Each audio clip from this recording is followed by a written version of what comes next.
How's it going, fam? Welcome back to Erica's EDC, and today we are doing the week 1 update of the test knives. We have the Spyderco Sage5 Lightweight in S30V, we have the Benchmade Bugout in S30V, and we have this little recover of a Case Sodbuster Jr. in true sharp stainless steel with beautiful micarta covers and G10 liners. And that is housed in a Richter Knives slip. So, how did the first week go? A lot has happened. It's been very exciting. So, let's start with the Sage5 Lightweight. So far, this knife is absolutely incredible. This is a highly underrated model from Spyderco, in my opinion. Not a lot of people talk about it. Everyone has, raves about the Para 3, and we have the Delica, die-hard users. I think that really stems from, Nick Shabazz. Nothing against any of that, but, the Delica just is a little outdated with the lock back and stuff like that. And, we just don't hear a ton about the Sage5 Lightweight. This is very comparable, again, in my opinion, to the Manix 2. Granted, we do have a different locking mechanism. On the Manix 2, we have that, bolt action lock, and we have a compression lock on the Sage5 Lightweight. So, in that sense, they're different. But if you really look at the overall ergonomics, blade shape, all of that, it's kind of like a mini compression lock Manix 2, right? So it's honestly incredible. I think the blade is very slicey. It's been working really well for me. The S30V is doing very well. I did put my own edge on it a little bit ago, and it definitely needs to be touched up with everything I've been doing with it. But that sharpening experience went really, really well. It seems very stable. It's not chippy. It's, holding its edge very well. I mean, it still has some bite, but it's just not cutting as well as it was, and it's not cutting through paper super clean. So I am going to touch it up, and I think this time I'm going to do a 600 grit edge and leave it at that. This is 1200, I think. So it's got a little bit of shimmer, but we're going to bring it back down to 600 and see how it does with the working edge, but it's been going really, really well. The Bugout, this has actually been pretty exciting, but as I'm getting deeper into the testing, I don't know, my bias toward Benchmade is maybe being redeemed a little bit. So, I really like Spyderco's S30V. I think it's very stable, and I think that their heat treat is very good. Benchmade, I've always loved Benchmade, but within the past few years, between the silly marketing and the overpriced knives and, the whole heat treat thing that happened with the bailout and the 3V and the Catra testing and just, I don't know, some of their stuff just kind of rubbed me the wrong way. And I lost my absolute obsession with Benchmade for a little while. And I think part of that too was that I felt that for the price, you're just not getting that premium heat treat on some of their steels. I think they could do better with their M4. The whole 3V thing really threw me off. So I guess I was a little bummed with them for a little while, and I really lost interest in Benchmades, and I haven't pursued any new ones. But I have the Bugout. It's a model I've tested before, but we are testing it this month because I really wanted to test Benchmade's S30V very thoroughly and see if this can, hang with the big boys. Is it as good as Spyderco S30V, or is it, kind of subpar like some of the other offerings from Benchmade?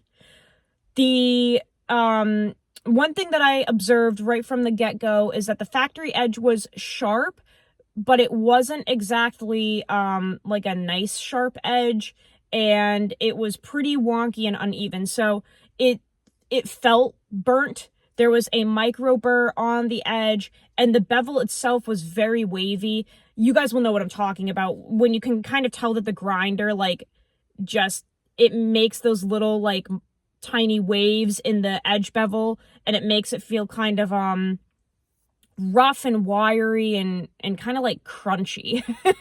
It's like crispy, but not in a good way. That's how this edge was, like straight out of the box. It cut paper, but you could hear that it wasn't like a clean cut and like a clean apex, I guess. So I did use the factory edge because I wanted to test it, and it worked well for a while, you know, obviously, until it didn't. And generally I would try to strop back the factory edge, but because it was so silly, I was like, let's just get down to like the good stuff and see how that does, right? And I was really excited to sharpen this. So I did a full sharpening progression last night. I did 325, 600, 1200 DMT. I used DMT stones because it was so wonky. I felt that if I used like ceramic stones, water stones, whatever, it would just take a little bit longer. I didn't really feel like doing that, so I did that trio of stones, and then I stropped it to 0.5 micron. But I did all right, let me get this all straight here because we have a lot of things. I used the bat strop, and that had 3,000, 5,000, 7,000 grit, flipping it over. It's like a 4-sided bat strop, right?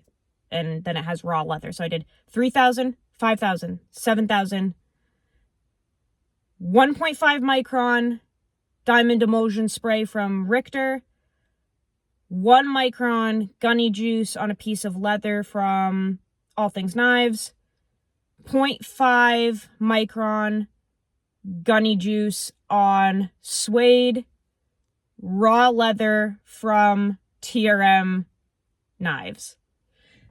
Sorry, I wanted to make sure I got all of the things. That was a lot of stuff, right? A lot of refinement. I really wanted to polish it up like as much as I could just to see how this edge does. So that's all of the stropping stuff. We did a little bit of like the normal compound. We did a little bit of diamond stuff. But this is what we came up with. Okay. So that's pretty reflective in my opinion.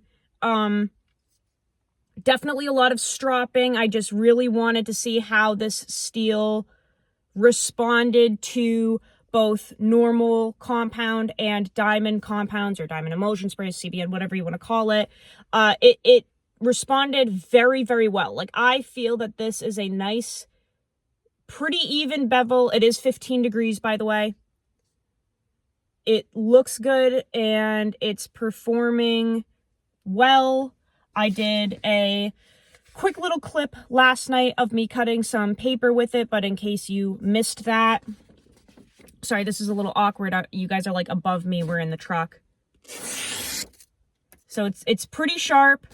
It has a good amount of bite to it, in my opinion, for how highly polished this edge is. So that's exciting.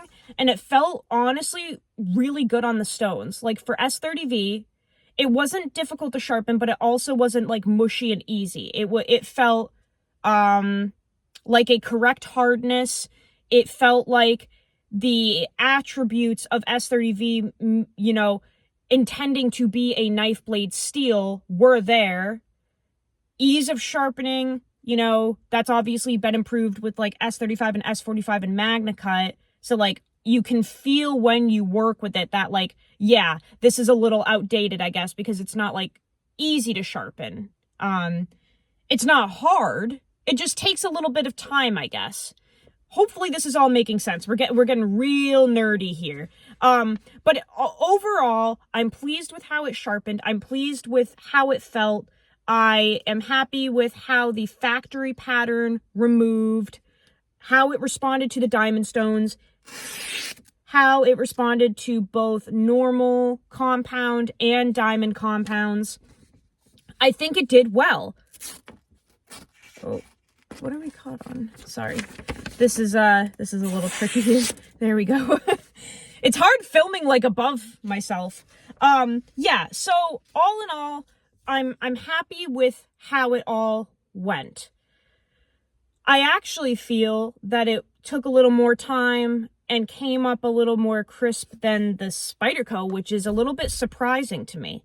So you know, that's why we test for a month, right? We're going to continue sharpening, continue using.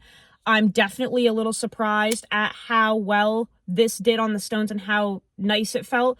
It took a different edge than the Spyderco, but that could also be, you know, geometry and just, there are 1,000 factors, right?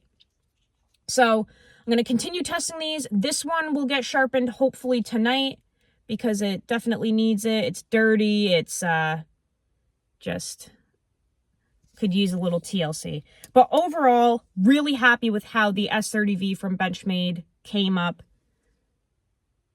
Very, very nice. I'm really excited to test this polished edge.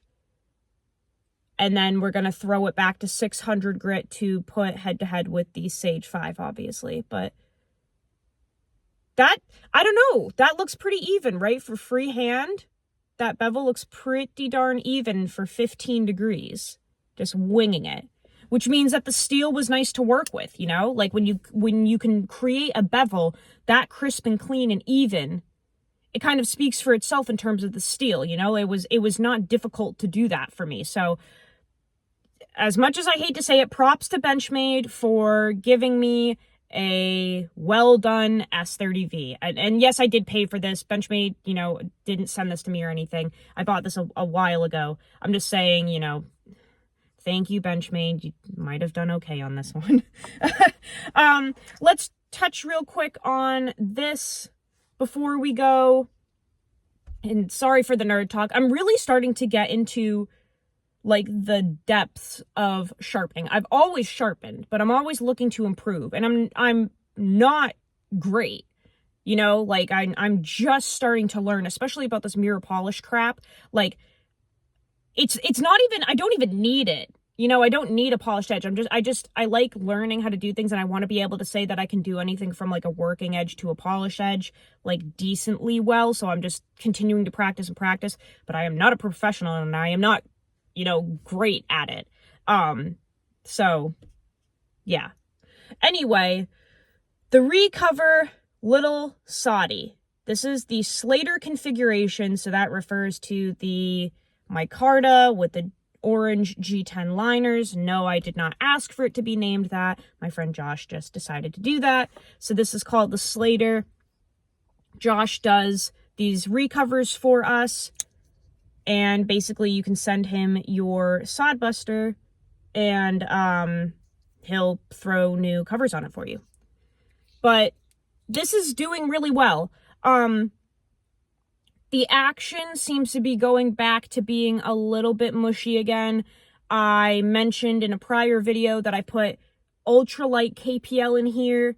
I think it has kind of maybe worn out or something because we're kind of back to it feeling a little mushy again. We've lost a little bit of that snap that we had at the beginning of the week. It's not like a huge difference, but it's a little bit noticeable. So I'm going to load it up with KPL again. I know that Josh is looking into a way to integrate washers into here because we're kind of just figuring that maybe the G10 is just not enjoying being up against the blades so much. It's not like there's anything wrong, and it's not like wearing out very quickly or anything. It just feels like it could be improved a little bit, I guess. So we're looking into a way to integrate washers into here, trying to figure that out. Other than that, it's fantastic. We're still centered up. The overall build quality is holding up very, very well. Granted, I carry it in a slip, but, you know, no gaps, nothing happening. It still feels really nice in hand. The True Sharp is holding up okay. It's not mind-blowing, obviously. These knives are not really meant for, like, hard use at all, but it's holding up decently well. So it's just been fun to use more than anything. It's fun to pull out, use, talk about. I don't know, it even just feels nice. It's just kind of more of a fun little piece. This is where you get more into like the hobby aspect as opposed to like testing, right? And this is what the slip looks like so far. This is raw leather from Michael Richter. He's the world's best leather worker. Fill up his books. You can find him at Michael Richter on Instagram. It's under like Richter Knives, but his name is Michael Richter. You can just DM him and he can make you one of these. But check that out. It's just looking really nice so far. It's getting really dingy up here and kind of fuzzy. You can see where the dye from my blue jeans has started to tint this up around there. It's just really building some character. Still feels fantastic. Still has great retention. You can also see where the knife has really worn in here, starting to shape to that. So this has just been a bunch of fun to use and to photograph and to toy around with. But yeah, that's the week 1 test update. We have 3 more weeks. Lots of stuff to do, you know. Very, very curious to see how this continues doing, because it really is actually surprising me quite a bit, especially given the factory age that it came with. I was genuinely thinking it was going to be like burnt to a crisp, and then as I worked through the blade, it would just be a little underwhelming, and it's not. It's not. So, that's very exciting news. Props to Benchmade for doing their S30V well. And we will continue to see how the S30V goes from Spyderco. Very exciting stuff. But guys, thank you for listening to my nerdy rant. I hope that you enjoyed it. I love you guys so, so much. Go use your shit. Learn how to sharpen your knives. I will see you on the next video. Take care.